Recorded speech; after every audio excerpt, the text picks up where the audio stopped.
Hi, David Sandridge again with week 12 webcam post. Yeah, different location once again. I still don't have internet. It's making my webcam or online based classes pretty complicated.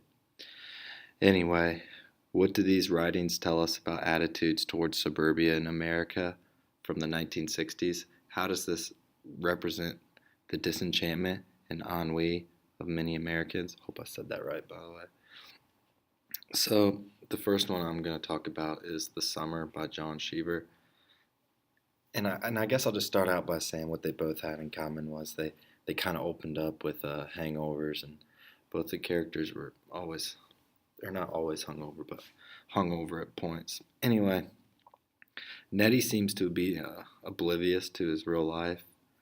Um, he's living a lifestyle that he can't afford, which I think might have been common in suburbia, and it still kind of is in suburban areas. Seems oddly disconnected to the world around him, and he seemed to me he seemed like he said he thought it would be an adventure to swim across all the pools in the neighborhood, and maybe him and other Americans were kind of bored with the life they were living. The Wild West was all but over. Both the world wars had come to an end, and it seemed like alcohol and suburban living was all that really remained. They were living a party lifestyle. They didn't really know what else to do. And then in The Big Sur by Jack Kerouac, I hope I said that right. Jack seemed a little worse off to me than Nettie did. Once again, Jack had a drinking problem, resonated in both stories. I guess this was a problem in suburbia.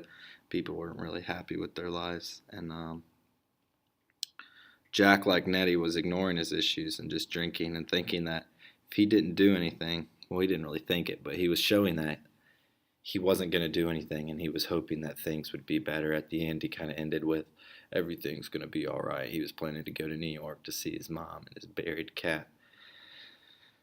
But I think that deep down, Jack kind of realized that nothing was all right and that he was not happy with his life. So, how does this represent disenchantment and the lack of excitement? Well, I think I kind of already covered that. I'm kind of beating the dead horse, but like I said, Americans were they were looking for the next great thing, and no one at this time was really happy with the Vietnam War. It didn't really have the glory that the Great War and World War II had, and